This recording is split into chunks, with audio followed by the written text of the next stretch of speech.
This channel does not promote any violent, harmful, or illegal activities. All content provided by this channel is meant for an educational purpose only. বাহ, এবার হয়েছে স্বাদ। হ্যাঁ, অপূর্ব স্বাদ। MDH এর চাঙ্কি চাট মশলা, জীবনে আসল স্বাদ জাগলো। আসল মশলা yes MDH। নমস্কার, TV9 বাংলায় আপনাদের স্বাগত জানাই। দুপুর 2টো মানে আপনারা জানেন ফুল অ্যান্ড ফাইনাল। আমি শুভজিৎ রয়েছি আপনাদের সঙ্গে, আমার সঙ্গে আমার সহকর্মী দীপ রয়েছে। আর শুরুতেই দীপ, যে খবরে চোখ রাখতেই হবে, তার কারণ অপেক্ষার অবসান কখন হবে সেটা এই মুহূর্তে সময়ের অপেক্ষা বললে বোধহয় ঠিক বলা হবে। যোগ্যদের মেধাকে বঞ্চনা করে এসএসসির চাকরি চুরির এবং সেক্ষেত্রে অনেক তৃণমূল নেতা এবং তাদের পরিবারের লোকেদের সংযুক্ত থাকার অভিযোগ তো দিনের পর দিন ছিল, সেটা ক্রমশই প্রকট হচ্ছে।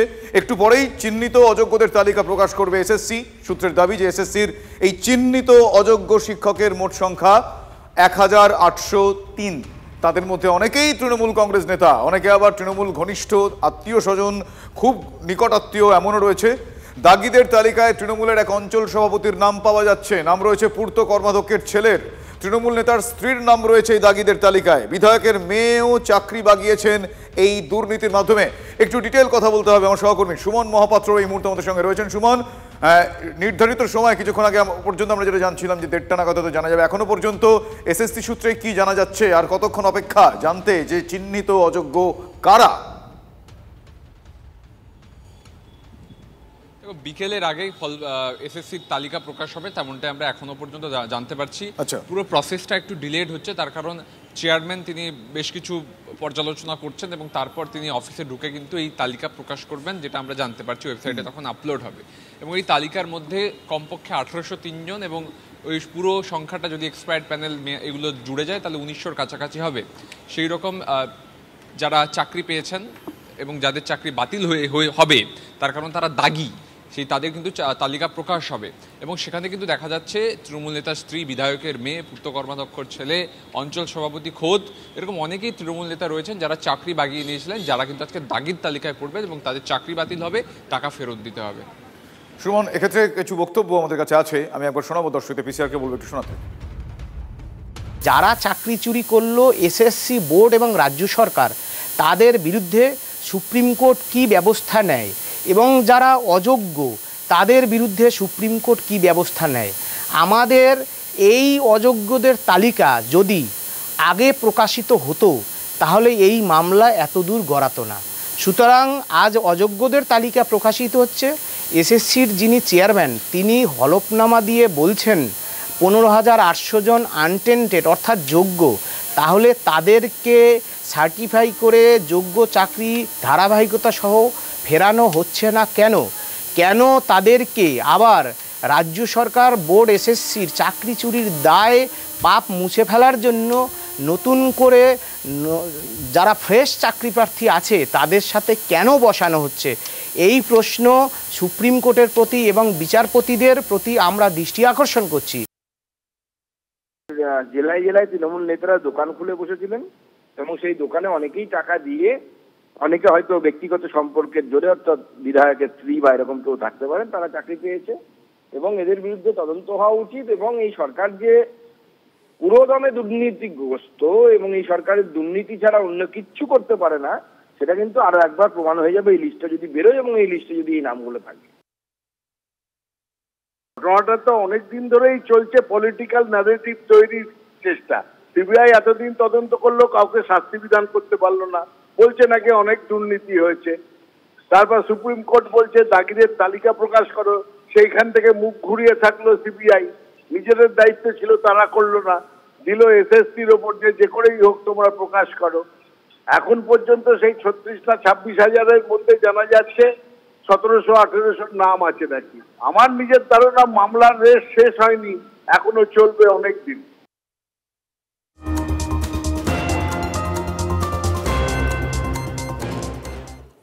চাকরি চুরির অভিযোগ, জীবনকৃষ্ণ সাহার জেল হেফাজত। কাঠগড়াতে আজ কেঁদে ভাসালেন বড় তৃণমূল বিধায়ক। জীবনকৃষ্ণ সাহার অ্যাকাউন্টে 1,20 লক্ষ টাকার লেনদেন, দুর্নীতির টাকা আলুর ব্যবসায় খাটিয়েছেন জীবন, এমনটাই আদালতে দাবি করেছে ইডি। আজ কি হলো আদালত চত্বরে, আদালতের ভিতর কি ঘটলো, কি সওয়াল জবাব হলো, জানবো। আমাদের সহকর্মী সুজয় আমাদের সঙ্গে রয়েছেন এবং এর পাশাপাশি সুজয়ের কাছ থেকে এটাও জানবো আজ ইডি জীবনকৃষ্ণ সাহার বিরুদ্ধে কি কি অভিযোগ আনলো আদালতে।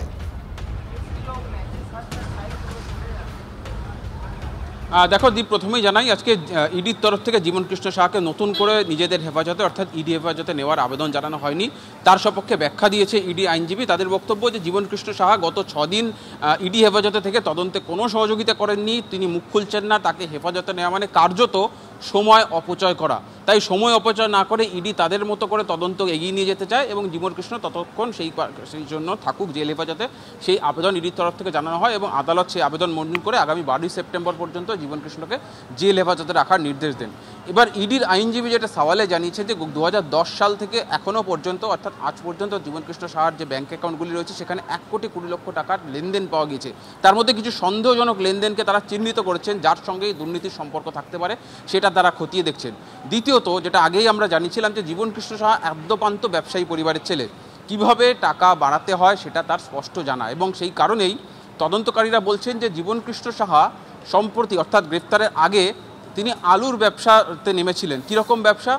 এবং যে তারা বলছেন যে দুর্নীতির যে ক্যাশ টাকা, নগদ টাকা, সেই টাকাটা তিনি আলুর ব্যবসায় বিনিয়োগ করেছিলেন এবং বস্তা বস্তা আলু কিনে কোল্ড স্টোরেজে, তার নিজের পরিবারের যে কোল্ড স্টোরেজ, তার বাবার নামে যে কোল্ড স্টোরেজ রয়েছে এটি দাবি করছে, সেই কোল্ড স্টোরেজে রেখেছিলেন এবং বাজারে যখনই আলুর দাম বেড়েছিল সেই কোল্ড স্টোরেজ থেকে আলু তিনি খোলা বাজারে বা পাইকারি বাজারে বিক্রি করে দিয়ে মোটা টাকা মুনাফা করেছিলেন। ফলে একদিকে কালো টাকার দুর্নীতির টাকায় তিনি আলুর ব্যবসায় খাটালেন এবং সেই আলু বিক্রি করে দ্বিগুণ মুনাফা করলেন। ফলে কালো টাকা সাদা হলো এবং টাকার অঙ্কও যথেষ্টই বাড়লো। ফলে তদন্তকারীরা বলছেন যে আজকে আদালতে প্রবেশ করার সময় জীবন কৃষ্ণ সাহা যে দাবি করেছেন যে তার সমস্ত সম্পত্তি ব্যবসার মাধ্যমে, তিনি এই ব্যবসাকেই তিনি বৈধ ব্যবসা হিসেবে দাবি করতে চলেছেন। দ্বিতীয় আরেকটি বিষয় যেটা টিভি 9 বাংলা আগেই জানিয়েছিল যে জীবন কৃষ্ণ সাহা নগদে তার ঘনিষ্ঠদের নামে প্রচুর জমি কিনেছে এবং সেই জমিতেও তার বিনিয়োগ করার ক্ষেত্রে কিন্তু কাজ করেছে ব্যবসায়িক মাইন্ড, অর্থাৎ ব্যবসায়িক চিন্তাধারা।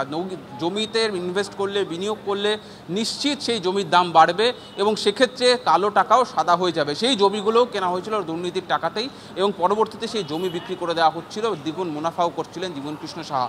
ফলে কালো টাকা সাদা করতে দুরকম পন্থা, একদিকে জমি কিনে, নগদে জমি কিনে সেটা পরে বিক্রি করে দেওয়া, দ্বিতীয়ত আলুর ব্যবসায় খাটানো, নগদে আলু কিনে সেটা কোল্ড স্টোরেজে রেখে দাম বাড়লে সেটা বিক্রি করে দিয়ে মুনাফা অর্জন করা।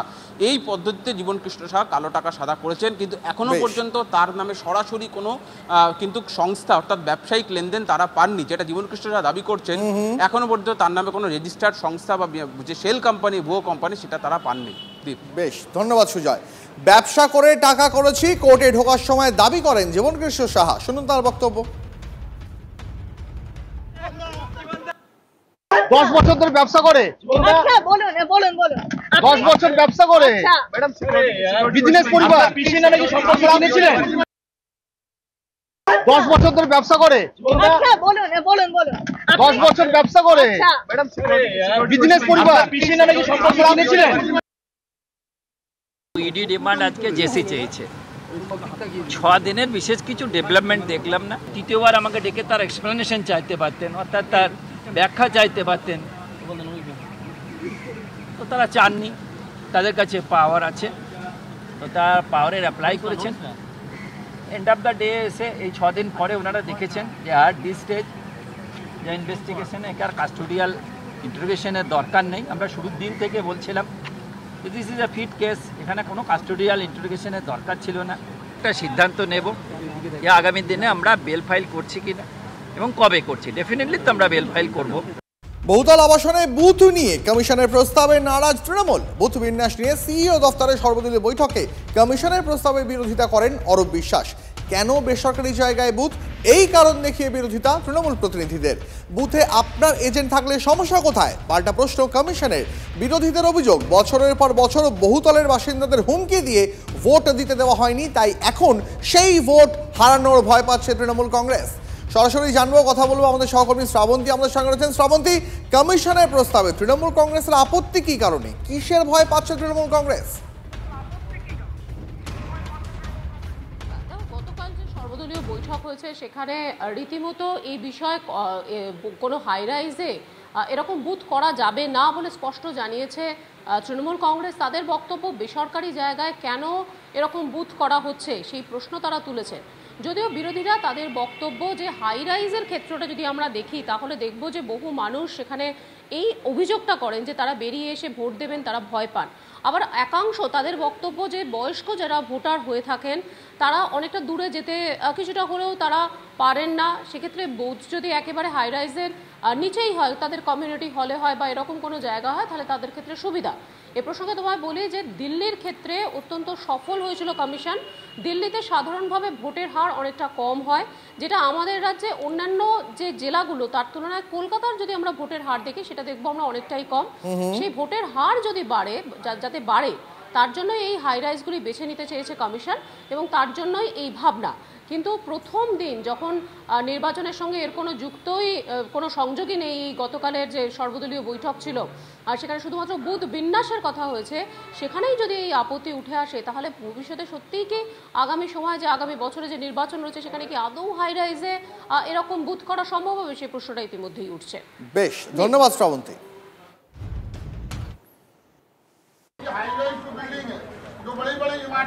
नहीं, इलेक्शन कमीशन का जो कानून है, कानून में ये बात किया जाता है जो कोई प्राइवेट प्रेमिसेस में कोई वोट नहीं होता है। তৃণমূল খুব জোর আপত্তি জানালো, হাই রাইজে বুথ আমরা করতে দেব না। কারণ বললেন, হাই রাইজ তো সব প্রাইভেট প্রপার্টি, সরকারি না, তাহলে ওখানে বুথ হবে না। একটাই প্রশ্ন, যখন ইলেকশন কমিশন এর রুলের মধ্যে পড়ে যে যেই হাই রাইজে যেখানে একটা জায়গায় 500-600 বেশি ভোটার আছে, তাহলে ওখানে একটা বুথ হবে। আপনি হাই রাইজের সামনে 3 জন মাস্তানকে দাঁড় করিয়ে দিন লাঠি নিয়ে, এই বেরোবে না, কে বেরোবে? দেখুন, হাই রাইজে যারা থাকে তারা তো রাস্তায় গিয়ে মারামারি করে ভোট দিতে যাবে না। আর ইলেকশন কমিশনের আইনে আছে এটা, কেন? যাতে ম্যাক্সিমাম লোকেরা ভোট দেয়।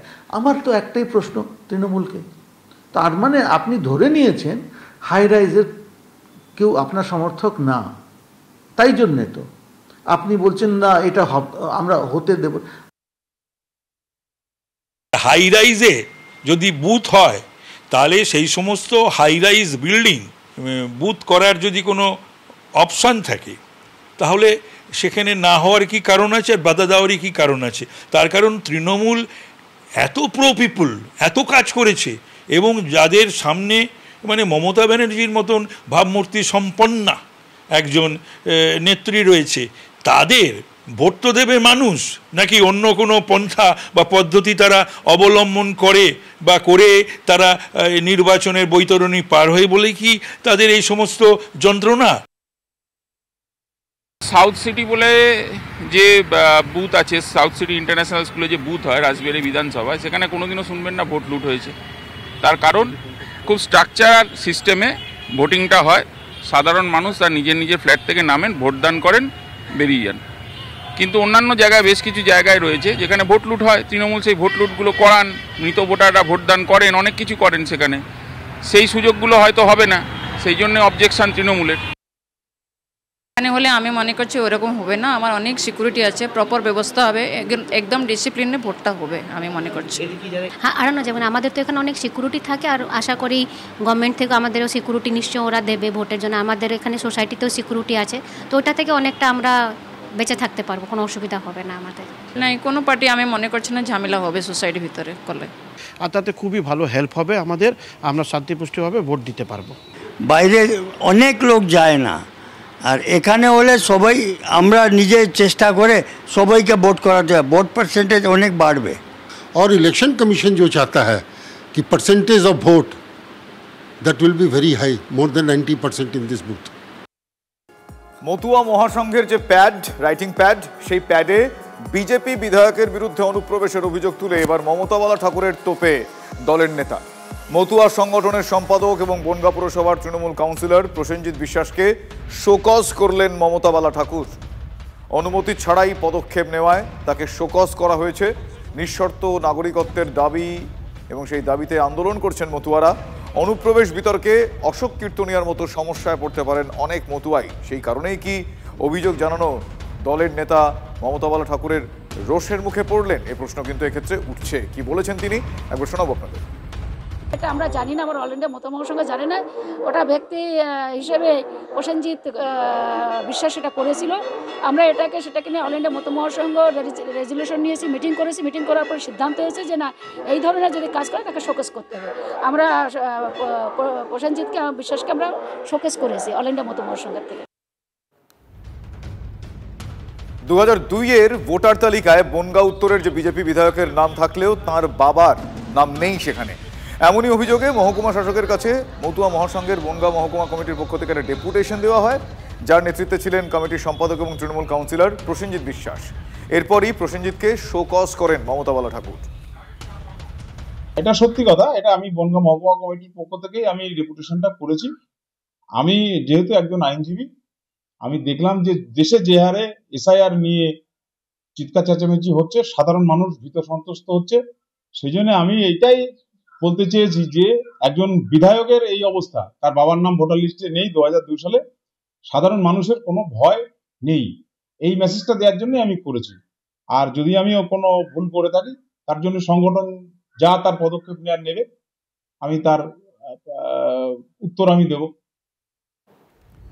দীপঙ্কর আমার সহকর্মী এই মুহূর্তে আমার সঙ্গে রয়েছেন। দীপঙ্কর, আমি একটু ডিটেলে জানতে চাইবো, এক্ষেত্রে সাসপেন্ড না করে শোকজ কেন? নির্দিষ্ট কারণ সেক্ষেত্রে কি বর্তানো হয়েছে? দেখো, কারণ তো জানতে চাওয়া হচ্ছে যে তিনি কেন মতুয়া মহাসংঘের প্যাডে এই অভিযোগটা জানালেন। কারণ মতুয়া মহাসংঘ যেটা মনে করছে বা যেটা চাইছে সেটা হচ্ছে নিঃশর্ত নাগরিকত্ব। অশোক কীর্তনিয়া যে সমস্যায় পড়েছেন, তার বাবার নাম ভোটার তালিকায় 2002-এ নেই, এরকম সমস্যা অসংখ্য মতুয়াদের আছে এবং সেই সমস্ত মতুয়াদের নিঃশর্ত নাগরিকত্বের দাবি মমতা বালা ঠাকুর দীর্ঘদিন ধরে করে আসছেন। তাই অশোক কীর্তনিয়া বিজেপির বিধায়ক বলেই তার বিরুদ্ধে এরকম ভাবে যদি আন্দোলন করতে শুরু করে মতুয়ারা, তাহলে মমতা বালা ঠাকুরের যে আন্দোলন নিঃশর্ত নাগরিকত্ব, সেটার সঙ্গে কোথাও গিয়ে একটা নিয়ম নীতি লঙ্ঘন করছে। সেই কারণেই প্রসেনজিৎ বিশ্বাস, যিনি এই অভিযোগ করেছেন, তিনি একাধারে তৃণমূলের কাউন্সিলর, অন্যদিকে মতুয়া মহাসংঘের এই সম্পাদক পদে ছিলেন এবং তার কাছে জানতে চাওয়া হয়েছে তিনি কেন এমনটা করেছেন। যদিও প্রসেনজিৎ বিশ্বাসের ব্যাখ্যা, তিনি জানিয়েছিলেন, ফোন করেছিলেন, কিন্তু তার সঙ্গে কথা হয়নি। সেই কথা না হওয়ার কারণে তিনি শোকজ লেটারের জবাব তিনি দেবেন এমনটাই জানিয়েছেন। কিন্তু এই শোকজ লেটারের জবাবে সন্তুষ্টি আসবে কিনা সেটা মমতা বালা উত্তর জানতে পারলে তবেই জানাবে। বুঝতে পেরেছি। ধন্যবাদ দীপঙ্কর।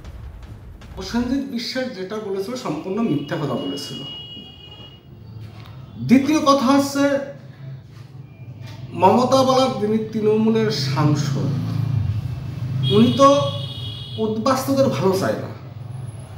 উদ্বাস্তুদের যদি ভালো চেতেন, প্রসেনজিৎ বিশ্বাসের মতন একজনকে অল ইন্ডিয়া মতুয়া মহাসংঘের সাধারণ সম্পাদকের পদে রাখতেন না। কারণ এই প্রসেনজিৎ বিশ্বাসী উদ্বাস্তু পরিবারের লোকদের পদে পদে হ্যারাসমেন্ট করাচ্ছে।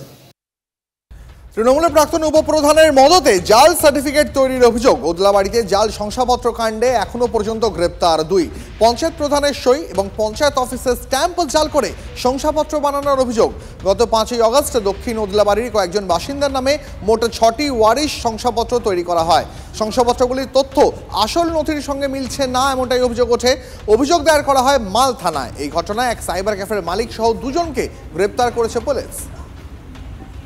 আমি তো যার থেকে করেছি সে সুশীল সরকার, তার নাম, সে প্রাক্তন উপপ্রধান, তো এই জন্যই তো সেই ভরসাটা পাইছি। উনি যে এটা করবে সেটা তো আমার জানা নেই। উনি কি আসবে? এখন ফোন করা হচ্ছে ওনাকে, আসছি বলছে, কিন্তু এখন অবধি আসেননি। ওকে আমি একটা সই করার জন্য 3000 টাকা করে দিয়েছি। কত টাকা দিয়েছিলেন আপনি? 12,000 টাকা দিয়েছি। 12,000 টাকা দিয়েছেন? হ্যাঁ। এখন উনি কোথা থেকে করেছে এটা আমার জানা নেই। আপনি ডাইরেক্ট অঞ্চলে না এসে অন্য কাউকে দিলেন কেন? আমার না জানা নাই। আমার একজন এসেছিলেন আমাদের কাছে, মানে লিগ্যাল হেয়ার সার্টিফিকেট নিয়ে। আনার পরে আমরা দেখতে পাচ্ছি যে ফরম্যাটটিও আমাদের গ্রাম পঞ্চায়েতের না এবং যে সইটি ছিল তাতে সেটিও আমার মানে যিনি লিগ্যাল হেয়ার সার্টিফিকেট ইস্যু করেছেন তিনি আসেননি, তিনি কোনো একজনকে কারো মারফত ওটা করিয়েছিলেন। আরও একটা বড় খবরে নজর রাখতে হবে। পাটনায় রাহুলের ভোটাধিকার যাত্রায় নেই মমতা অভিষেক।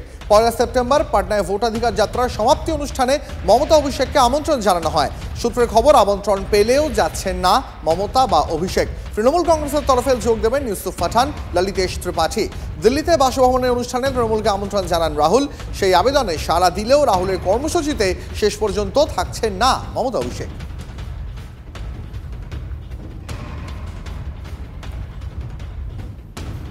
প্রদেশ কংগ্রেসের কার্যালয়ে যে হামলা হয়েছিল সেই ঘটনার প্রতিবাদে দিকে দিকে বিক্ষোভ। কলকাতা থেকে জেলা রাস্তা আটকে আগুন জ্বালিয়ে বিক্ষোভ। সেই বিক্ষোভের ছবি আপনাদের দেখাচ্ছি।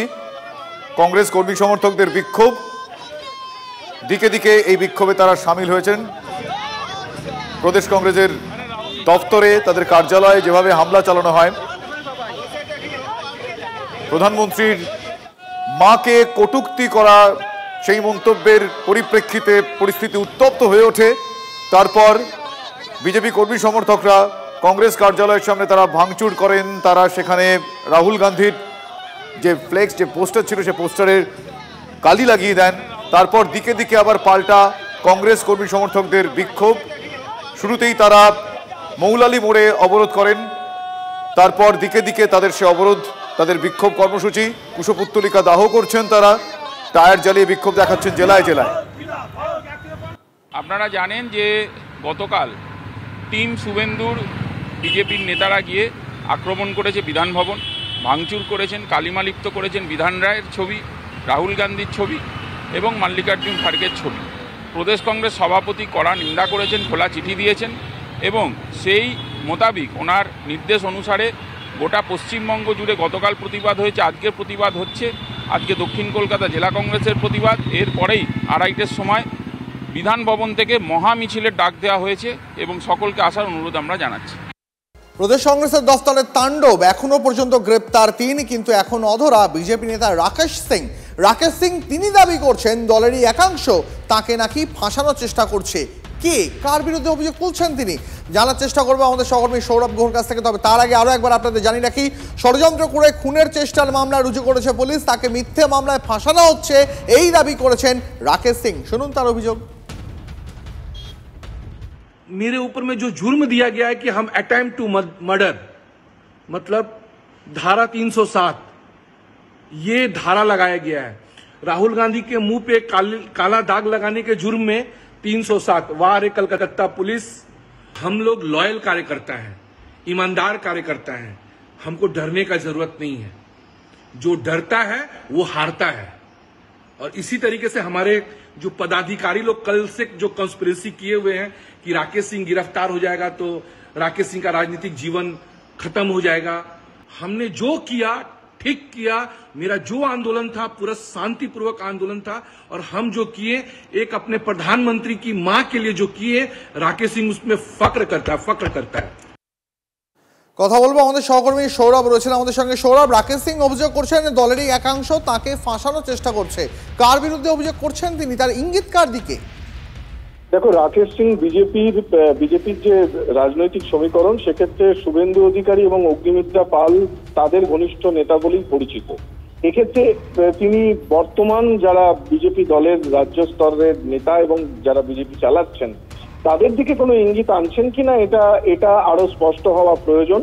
তবে রাকেশ সিং এর এই অভিযোগ অত্যন্ত গুরুতর, তার কারণ একদিকে যখন আজকে সকালবেলা পুলিশ, ওয়াটগঞ্জ থানার পুলিশ যায় এবং তাকে 307 ধারায় তার বিরুদ্ধে মামলা রুজু করা হয়েছে, অ্যাটেম্প্ট টু মার্ডার, এবং তার মেয়ে আমাদেরকে যে ইন্টারভিউতে যেটা বলেছে, এবং তারপরেই এই ফেসবুক লাইভে দলের একাংশের বিরুদ্ধে ক্ষোভ প্রকাশ, এটা নিঃসন্দেহে খুবই তাৎপর্যপূর্ণ। তবে বিজেপি দলের কাদের বিরুদ্ধে তিনি ক্ষোভ প্রকাশ করছেন এটা কিন্তু আরো স্পষ্ট হওয়া উচিত, বা তার তরফে আরো স্পষ্ট করে বলা উচিত।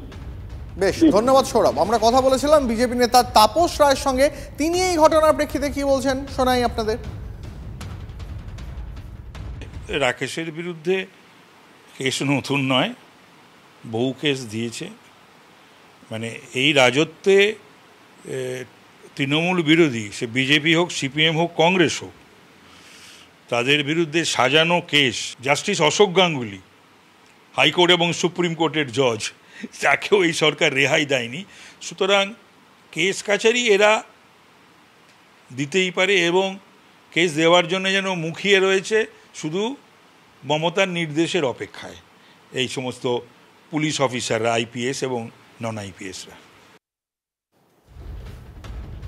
বিহারে রাহুল গান্ধীকে স্বাগত জানানোর মঞ্চ থেকে প্রধানমন্ত্রীকে কুকথা বলার অভিযোগে গতকাল দিনভর তোলপাড় হয়।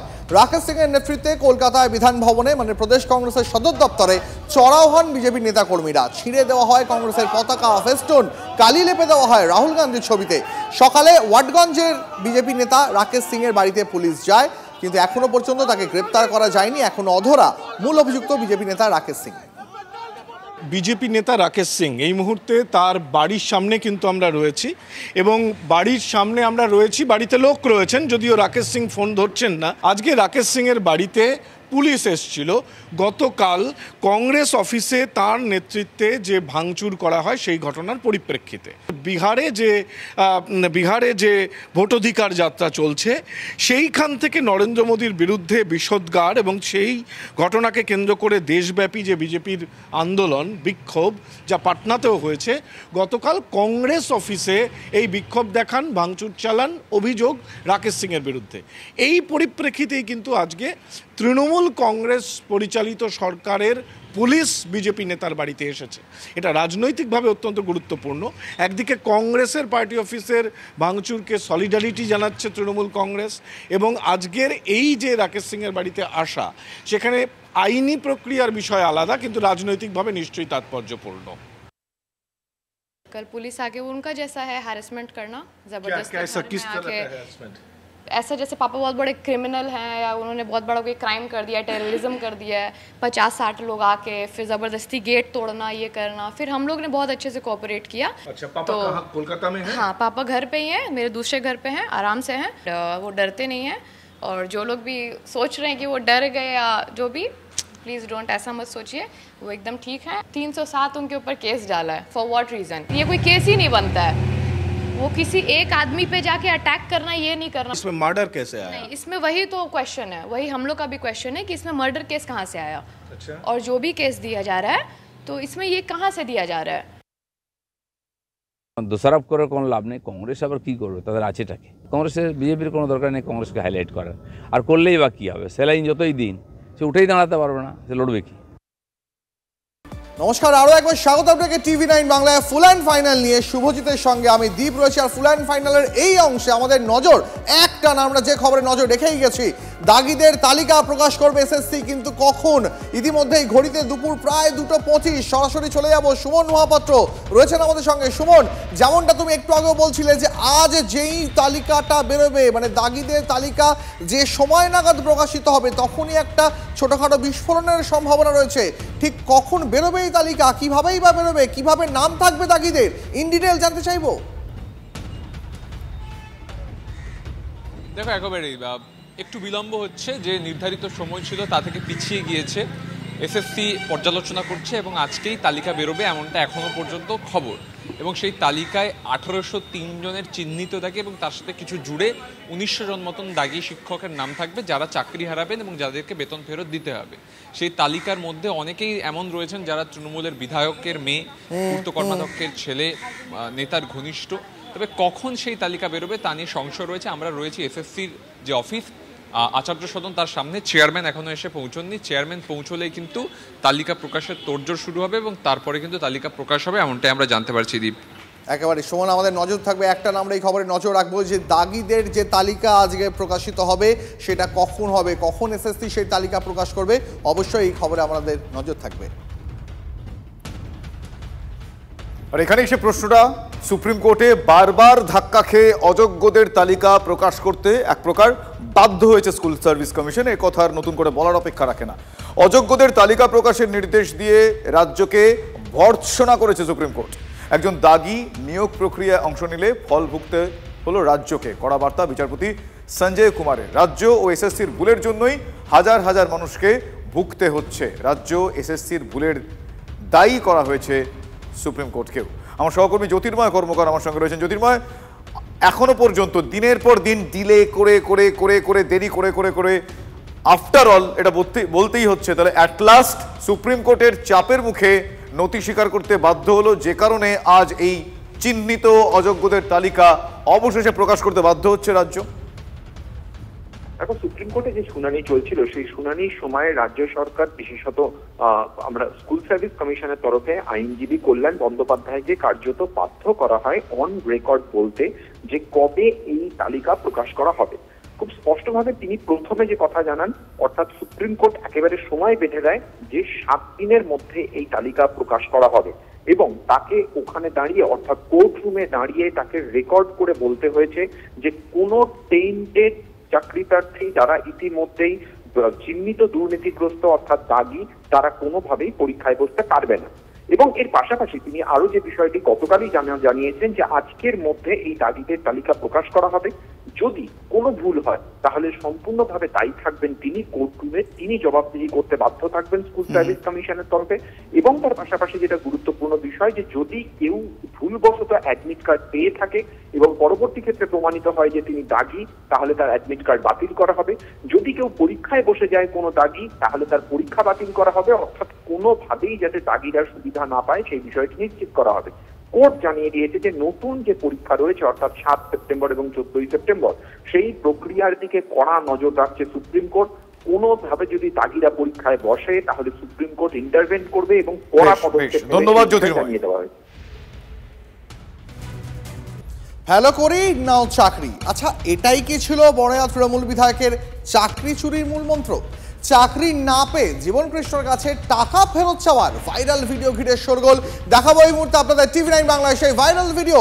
সোফায় বসে বড়য়া তৃণমূল বিধায়কের এই ভিডিও ভাইরাল হয়েছে, যেখানে জীবন কৃষ্ণর কাছে টাকা ফেরত চেয়ে অনুনয় বিনয় করছেন কার্যত উল্টো দিকে থাকা এক ব্যক্তি। 4 লাখ টাকার মধ্যে অন্তত 2 লাখ টাকা ফেরত দিন, বড়য়ার তৃণমূল বিধায়কের কাছে দাবি করছেন ওই ব্যক্তি। শুনুন, দেখুন। 4 লাখের মধ্যে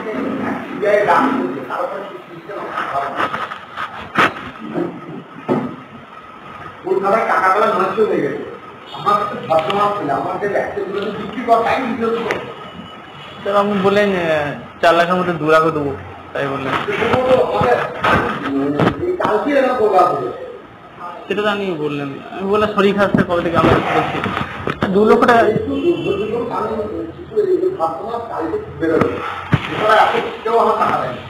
স্যার 4 লাখের মধ্যে 2 লাখ দেন অন্তত আপাতত। স্যার 2 লাখ টাকা দেন প্লিজ, প্লিজ স্যার। আমি স্যার আপনার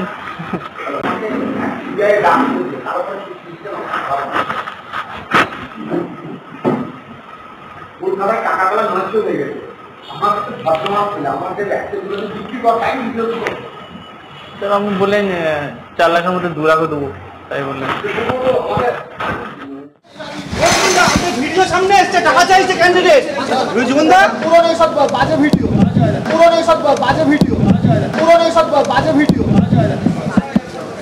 খামছে তো আপনার কাছে। ভিডিও সামনে এসছে, টাকা চাইছে ক্যান্ডিডেট জীবনদা। পুরনো সব বাজে ভিডিও, পুরনো সব বাজে ভিডিও, পুরনো সব বাজে ভিডিও খামছে তো আপনার কাছে। চাকরি চুরির অভিযোগ, জীবন কৃষ্ণ সাহার জেল হেফাজত। কাঠগড়াতে আজ কার্যত কেঁদে ভাসালেন বড়য়ার তৃণমূল বিধায়ক। জীবন কৃষ্ণ সাহার অ্যাকাউন্টে 1,20,00,000 টাকার লেনদেন, দুর্নীতির টাকা আলুর ব্যবসায় তিনি খাটিয়েছেন, আদালতে দাবি করে ইডি। 12 সেপ্টেম্বর পর্যন্ত তৃণমূল বিধায়ককে জেল হেফাজতের নির্দেশ দেওয়া হয়েছে আদালতের তরফে।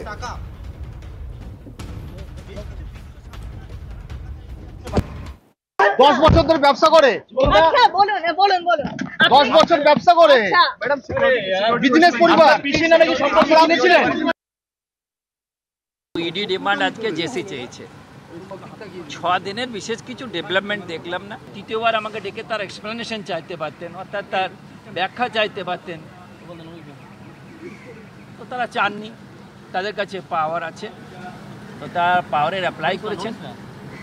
এন্ড অফ দ্য ডে এসে এই 6 দিন পরে ওনারা দেখেছেন যে আর দিস স্টেজ যে ইনভেস্টিগেশনে একার কাস্টোডিয়াল ইন্টারোগেশনের দরকার নেই। আমরা শুরুর দিন থেকে বলছিলাম this is a fit case, এখানে কোনো কাস্টোডিয়াল ইন্টারোগেশনের দরকার ছিল না। একটা সিদ্ধান্ত নেব যে আগামী দিনে আমরা বেল ফাইল করছি কিনা এবং কবে করছি। ডেফিনেটলি তো আমরা বেল ফাইল করব। কৃষ্ণনগরের ঘটনা আপনাদের নিশ্চয়ই মনে আছে। প্রাক্তন সহপাঠীকে গুলি করে খুন করেছে তারই প্রাক্তন সহপাঠী দেশরাজ সিং। এখনো পর্যন্ত অভিযোগ আকারে যে বিষয়টা জানা যাচ্ছে, খুনের 5 দিন পার হয়ে গিয়েছে, এখনো দেশরাজকে পুলিশ খুঁজে পায়নি। ঠান্ডা মাথায় পরিকল্পনা করে ঘরে ঢুকে ঈশিতা মল্লিককে খুন করে দেশরাজ। ইমোশনাল ব্ল্যাকমেইলিংয়ের কাজ না হওয়ায় খুন করা হয়। খুনের 3 দিন আগে অন্য এক বন্ধুর মাধ্যমে কনফারেন্স কলে দেশরাজ ঈশিতাকে জানায় যে সে চিরকালের জন্য উত্তরপ্রদেশ চলে যাচ্ছে। 13ই আগস্ট দেশরাজের একটি মোবাইল সিম মায়ের ফোনে ভরে উত্তরপ্রদেশ পাঠিয়ে দেয় সে। উদ্দেশ্য ছিল পুলিশের নজর ঘোরানো। ঈশিতাকে খুনের দিন মোবাইল ফোনের দ্বিতীয় সিম কাঁচরাপাড়ার বাড়িতে সুইচড অফ করে রাখে সে। খুনের পর তৃতীয় সিম ব্যবহার করে বন্ধুকে ফোন করে, যেটি ব্যবহারের পর বরাকর স্টেশনের শৌচালয়ে সে ফেলে দেয়। কিন্তু এই দেশরাজকে এখনও খুঁজে পায়নি পুলিশ। আমার সহকর্মী মহাদেব এই মুহূর্তে রয়েছেন। মহাদেব, এখনো পর্যন্ত দেশরাজ এই ঘটনা ঘটানোর আগে যদি বলি, যা যা রেকি করে বা যাদের যাদের সাথে কথা বলে তাদেরকে ট্র্যাক করে পুলিশ এখনো পর্যন্ত কিছু ক্লু পায়নি। দেখো, তাদেরকে তো ট্যাগ করেছে বিভিন্ন জায়গায়, যেমন তল্লাশি চালানো হচ্ছে। উত্তরপ্রদেশে যেমন বিশেষ টিম গেছে, তার বাড়িতে সার্চ ওয়ারেন্ট নিয়ে তার তল্লাশি চালিয়ে একটি সিম উদ্ধার করেছে এবং সেই সিমের সূত্র ধরে বেশ কিছু তথ্য যেমন পেয়েছে, তেমনই কিন্তু ঈশিতার মোবাইলটি উদ্ধার করে তার থেকেও বেশ কিছু তথ্য পুলিশ সংগ্রহ করেছে। এবং যেখানে বলা হচ্ছে যে আর একটিবার সুযোগ দাও, এমনটাই শেষ মেসেজে লিখেছিল। তার মানে এই সুযোগ দেওয়ার নাম করেই ঠান্ডা মাথায় পরিকল্পনা করেছিল দেশরাজ, এমনটাই কিন্তু পুলিশের সূত্রে জানা যাচ্ছে। পাশাপাশি দেখো, ওই উত্তরপ্রদেশে যে এলাকায় থাকে সেখানে যে তাদের প্রভাব রয়েছে যথেষ্ট, এবং সেই প্রভাব থাকার কারণেই সেখানে কৃষ্ণনগর জেলা পুলিশের যে তদন্তকারী টিম গেছে, তারা অনেকটাই সমস্যায় পড়ছেন। প্রথম দিকে যদিও সাহায্য পাচ্ছিলেন সেখানকার মানুষের কাছে, কিন্তু পরিবারের পক্ষ থেকে যখন লাগাতার তাদেরকে হুমকি দেওয়ার কারণে এখন কিন্তু সেইভাবে পুলিশ সহযোগিতা পাচ্ছে না। তবে তার বন্ধু বান্ধব কোথায় আছে, কি বৃত্তান্ত, কোথায় থাকতে পারে দেশরাজ, সমস্তটাই কিন্তু খোঁজ চালাচ্ছে পুলিশ। এখনও পর্যন্ত সেই খোঁজে কিন্তু তল্লাশি চলছে। তবে তোমায় বলি যে ঈশিতার পরিবারের পক্ষ থেকে আজকে সংবাদ সম্মেলন করার কথা আছে। তিনি জানাবেন তাদের অভিযোগটা কি, এখনও পর্যন্ত 6 দিন অতিক্রান্ত হতে চললো, তা এখনও পর্যন্ত কেন পুলিশ তাদেরকে গ্রেপ্তার করতে পারলো না। ঘটনার বেশ কয়েকদিন হয়ে যাওয়ার পরেও এই পুলিশের ভূমিকা নিয়ে কিন্তু তারা আজকে মুখ খুলতে পারেন, এমনটা কিন্তু জানা যাচ্ছেন। পাশাপাশি তোমায় বলি যে দেখো, যে টিম উত্তরপ্রদেশে গিয়েছে তার আগে পরে যে সকল তথ্য নমুনাগুলো পেয়েছে পুলিশ, তাতে যেটা স্পষ্ট যে দেশরাজের সঙ্গে যে তার একটা সম্পর্কের বিচ্ছেদ চলছিল বিগত জানুয়ারি মাস থেকেই প্রায় বলা যেতে পারে, যে ঈশিতা কিন্তু তার সম্পর্কের বিচ্ছেদ যাওয়ার কারণেই সে কিন্তু ক্ষোভে ফুঁসছিলেন, অর্থাৎ প্রতিশোধের আগুন জ্বলছিল তার মধ্যে। তাই সে বারবার কিন্তু ঈশিতাকে বিভিন্নভাবে ফোন করার চেষ্টা করছিলেন। ঈশিতা যখন ফোন ব্লক করে দেয় তাকে, তারপর তার বন্ধু বান্ধবের ফোন থেকে বিভিন্ন সময় ফোন করা হয় এবং বিভিন্ন সময় বন্ধুবান্ধবের ফোন থেকে ফোন করে তাকে কিন্তু আরেকটি বার সুযোগ দেওয়ার কথা বলা হয় এবং বিভিন্ন রকম ব্ল্যাকমেল করতে থাকে, ইমোশনাল ব্ল্যাকমেল যেটা বলা হয়। কখনো তার নিজের হাত কেটে তাকে দেখাচ্ছে যে সে আত্মহত্যা করার চেষ্টা করছে, কখনো বা গলায় দড়ি দিয়ে দেখানোর চেষ্টা করেছে যে সে গলায় দড়ি দিয়ে আত্মহত্যা করার চেষ্টা করছে। অর্থাৎ ঈশিতার প্রতি সে একটা ভালোবাসা কুড়োয়ার চেষ্টা করছিল, কিন্তু ঈশিতা হয়তো বুঝতে পেরেছিল কিছুদিন আগেই যে তার পরিবার সম্বন্ধে বা তার ইতিহাস সম্বন্ধে, যেখান থেকে সে বেরিয়ে আসার চেষ্টা করছিল। আর জানুয়ারি মাসের কিন্তু সে বলা যায় যে জানুয়ারি মাস থেকেই কিন্তু ঈশিতা সব চেষ্টা করেছিল, কারণ তাকে ফোনগুলি ব্লক করে দিয়েছিল, ব্লক করে দিয়ে তার সাথে সম্পর্ক বিচ্ছেদ করার চেষ্টা করেছিল, কিন্তু সেই বিচ্ছেদ করাতেই কিন্তু তার প্রতিশোধের আগুন। বুঝতে পেরেছি, অর্থাৎ যাবতীয় এই ঘটনাটা এখনো পর্যন্ত যেটুকু যা নির্যাস, প্রতিশোধ স্পৃহা থেকেই সে ঈশিতাকে খুন করার পরিকল্পনা করে ঘটনাটি ঘটিয়ে এই মুহূর্তে পলাতক। পুলিশ তাকে খোঁজার চেষ্টা করছে। আমরা এখন বিভিন্ন টিম আমরা সার্চ অ্যান্ড সিজারে রেডস চলছে। ইউপিতে বিভিন্ন জায়গা থেকে আমরা এভিডেন্স পাওয়ার পরে রেড করছি। এই লোক শীঘ্রই অ্যারেস্ট হয়ে যাবে। কিছু ডেথ থ্রেটস দিয়েছে এই যে আসামি আছে, ও আমরা ও অ্যাঙ্গেল তদন্ত করছি। Different type of social media messages আছে যে আমরা এক্সামিন করছি এখন। আফটার প্রপার ফরেন্সিক এক্সামিনেশন এটা আমরা বলতে পারবো কি কখন থেকে এটা ভয় দেখানো হচ্ছে। এবার দেখাবো আপনাদের আমার পাড়া কর্মসূচিকে ঘিরে তৃণমূল সিপিএম সংঘর্ষে উত্তপ্ত মালবাজার ব্লকের তেশিমলা গ্রাম পঞ্চায়েতের দফায় দফায় মারপিট, ধস্তাধস্তি, অবরোধ। সিপিএম এর অভিযোগ সভা ভণ্ডুল করতে গোলমাল পাকিয়েছে তৃণমূল।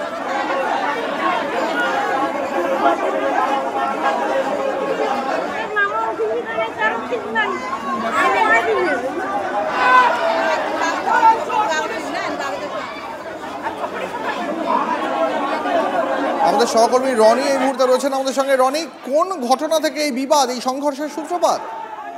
দেখো দীপ, যেমনটা জানা গিয়েছে মালবাজার মহকুমার অন্তর্গত যে তেশিমলা গ্রাম পঞ্চায়েত, সেখানে তেশিমলা বোর্ডশ্রী প্রাথমিক বিদ্যালয়ে আজকে আমাদের পাড়ায় আমাদের সমাধান ক্যাম্প চলছিল, যেখানে 20, 138, 139 এবং 140 নম্বর বুথের লোকেরা তাদের সমস্যার কথা জানাতে আসছিলেন। অভিযোগ সেখানেই হচ্ছে যখন সিপিএম এর সমর্থকরা সেখানে তাদের এলাকার সমস্যা তুলে ধরেন, তখনই তৃণমূলের তরফ থেকে গন্ডগোলের সূত্রপাত করা হয়, দুপক্ষের মধ্যে ব্যাপক মারপিট শুরু হয়, এমনকি সেই ক্যাম্প বন্ধ হয়ে যায়। এরপরে মালবাজার থানার বিশাল পুলিশ বাহিনী এলাকায় পৌঁছায়।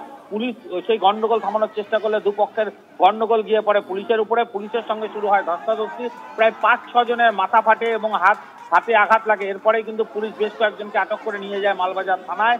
এখনো এলাকায় উত্তেজনা রয়েছে এবং সেই ক্যাম্প কিন্তু বন্ধ হয়ে গেছে। আজকে কিন্তু আর দুয়ারে সরকার আর এবং আমাদের পাড়ায় সমাধান, এই দুটো ক্যাম্পেই কিন্তু সমস্তটাই বন্ধ হয়ে যায় এবং তুমুল উত্তেজনা রয়েছে এলাকায়। ধন্যবাদ। পাশাপাশি পরিস্থিতি এমন একটা পর্যায়ে দাঁড়িয়েছে যে দক্ষিণবঙ্গের বহু জেলায় পেট্রোল পাম্পে জ্বালানি সংকট হতে পারে, আশঙ্কা এমনটাই। হুগলি সেতু এবং কোনা এক্সপ্রেসওয়েতে সংস্কারে যান নিয়ন্ত্রণ পুলিশের, আর সেক্ষেত্রে পুলিশের নতুন এই নির্দেশিকায় মৌরিগ্রাম তেল ডিপোয়ে কর্মবিরতি। ট্যাঙ্কার চালক এবং খালাসিদের কর্মবিরতিতে তেল সরবরাহ বন্ধ, ফলে তেল সংকটের মুখে 2 চব্বিশ পরগনা, হাওড়া সহ একাধিক জেলা। কি কি আশঙ্কা আমি জানার চেষ্টা করলাম। সহকর্মী সুব্রত এই মুহূর্তে আমার সঙ্গে রয়েছেন। সুব্রত, এই পরিস্থিতির ফল কত রকম ভাবে কাদের কিভাবে ভুগতে হবে, কি কি আশঙ্কা? দেখো, একেবারেই পুলিশের পক্ষ থেকে মৌরিগ্রামের ট্যাঙ্ক চালক এবং খালাসিদের যে নির্দেশ দেওয়া হয়েছে, অর্থাৎ দুপুর 12টা থেকে বিকেল 4টে পর্যন্ত অয়েল ট্যাঙ্কার যেতে পারবে তেল ভরে, বাকি সময়ের জন্য নিষেধাজ্ঞা জারি থাকবে।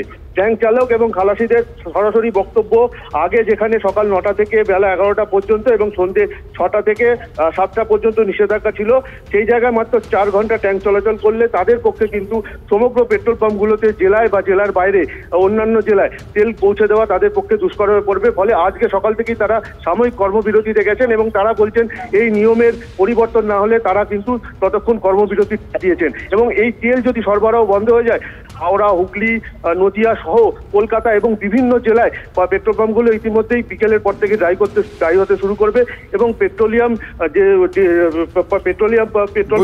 বুঝতে পেরেছি। ধন্যবাদ সুব্রত, ধন্যবাদ।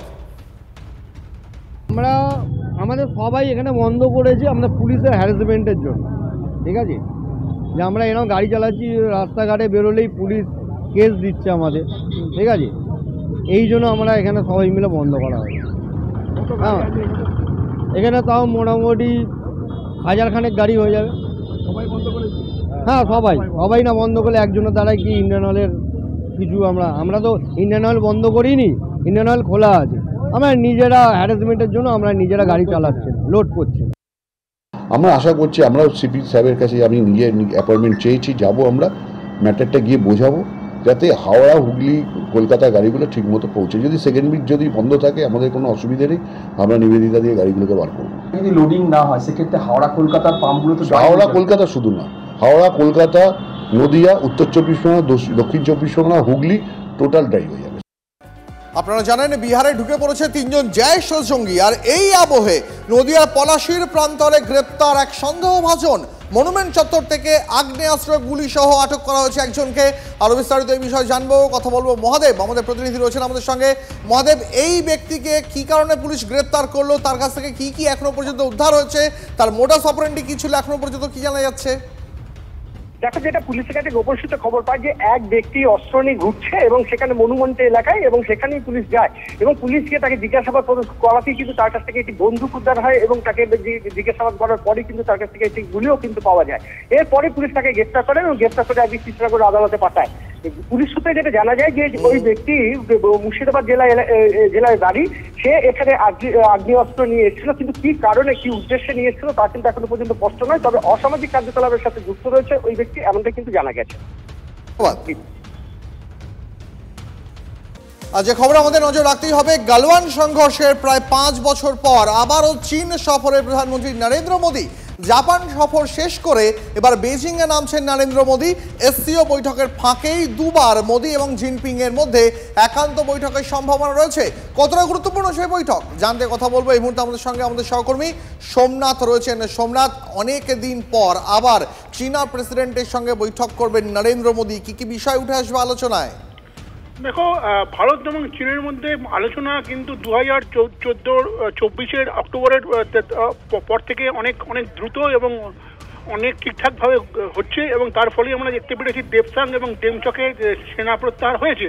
কিন্তু এই মুহূর্তে যে পরিস্থিতি আন্তর্জাতিক দুনিয়ার সামনে দেখা দিয়েছে তাতে কিন্তু ভারত, চীন এবং রাশিয়া এই তিনটি দেশের একটি জোট তৈরির একটি সম্ভাবনা দেখা দিয়েছে এবং ট্রাম্পের এই শুল্ক নীতি এটাকে এই যে তুগলুকি কাণ্ড কারখানা এইটাকে কেন্দ্র করে এই তিনটে দেশের একত্রিত হওয়ার একটা প্ল্যাটফর্ম তৈরি হয়েছে এবং এই মুহূর্তে সমস্ত আন্তর্জাতিক দুনিয়ার কূটনীতিক মহল এইটার দিকেই তাকিয়ে রয়েছে যে এই সম্মেলনের ফাঁকে যে ছোটখাটো বৈঠকগুলি হবে তাতে এই তিন দেশের রাষ্ট্রপ্রধান তারা কিভাবে এই মঞ্চটাকে ব্যবহার করেন এবং কিভাবে এই ট্রাম্পের শুল্ক নীতি তার বিরুদ্ধে প্রতিরোধ করে তোলেন বা একটা বিকল্প মঞ্চের জন্ম দেন।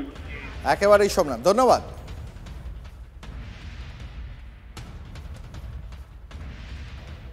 ট্রাম্পের আরোপিত বহু শুল্কই বেআইনি জানালো মার্কিন আদালত। মার্কিন আদালতে মুখ পুরল খামখেয়ালি ট্রাম্পের। বেআইনি বললেও শুল্কের স্থগিতাদেশ অবশ্য দিল না আদালত। বিশ্ব অর্থনীতিকে যেভাবে ওলটপালট করা হয়েছে তা বেআইনি পর্যবেক্ষণ আমেরিকার ফেডারেল সার্কিটের আপিল আদালতের। এই রায়ের বিরুদ্ধে মার্কিন সুপ্রিম কোর্টে আবেদন জানাবেন ট্রাম্প। সেখানেও রায় বহাল থাকলে এই শুল্ক চাপানোর সিদ্ধান্ত ফেরাতে হবে ট্রাম্পকে। পুজোর আগে উত্তরবঙ্গগামী যাত্রীদের জন্য দুঃসংবাদ। আজ থেকে বাতিল উত্তরবঙ্গের ১১৩টি ট্রেন। মালদা স্টেশনে ইয়ার্ড পুনর্গঠন এবং রেলের ইন্টারলকিং সংক্রান্ত কাজের জন্য বাতিল হচ্ছে একগুচ্ছ ট্রেন। আজ থেকে ৪ সেপ্টেম্বর পর্যন্ত ৬ দিনে ৪০টি এক্সপ্রেস এবং ৮টি প্যাসেঞ্জার সব মিলিয়ে আপ ডাউনে মোট ১১৩টি ট্রেন বাতিল। এছাড়াও মালদা টাউনগামী একাধিক ট্রেন রামপুরহাট পর্যন্তই চলবে। সময়ের বদল করা হয়েছে কামাখ্যা, রাধিকাপুরের মতন বেশ কয়েকটি ট্রেনের। আরও একবার জানিয়ে রাখি আপনাদের, পুজোর মুখে যারা উত্তরবঙ্গে যাওয়ার প্ল্যান করছেন, দার্জিলিংয়ে যাওয়ার প্ল্যান করছেন, তাদের জন্য দুঃসংবাদ। তার কারণ আজ থেকে বাতিল উত্তরবঙ্গের ১১৩টি ট্রেন। মালদা স্টেশনে ইয়ার্ড পুনর্গঠন এবং রেলের ইন্টারলকিং সংক্রান্ত কাজের জন্য একগুচ্ছ ট্রেনকে বাতিল করা হচ্ছে। আজ থেকে শুরু করে আগামী ৪ সেপ্টেম্বর পর্যন্ত ৬ দিনে মোট ৪০টি এক্সপ্রেস এবং ৮টি প্যাসেঞ্জার মিলিয়ে আপ ডাউনে সব মিলিয়ে ১১৩টি ট্রেন বাতিল। এর কতটা প্রভাব যাত্রীদের ওপর পড়তে চলেছে জানতে কথা বলবো আমাদের সহকর্মী প্রসেনজিৎ এই মুহূর্তে রয়েছেন আমাদের সঙ্গে। প্রসেনজিৎ, দেখো, মালদা ডিভিশনে ইন্টারলকিং এ বেশ কিছু কাজ চলছে, যে কারণে কিন্তু একগুচ্ছ রেল বাতিল, বেশ কিছু ট্রেন রিশিডিউলড এবং বেশ কিছু ট্রেনকে ডাইভার্ট করা হচ্ছে। এর জেরে নিউ জলপাইগুড়ি, আলিপুরদুয়ারের উপর প্রভাব পড়ছে। এছাড়া বালুরঘাট থেকে যে কলকাতামুখী ট্রেন সেগুলো বাতিল।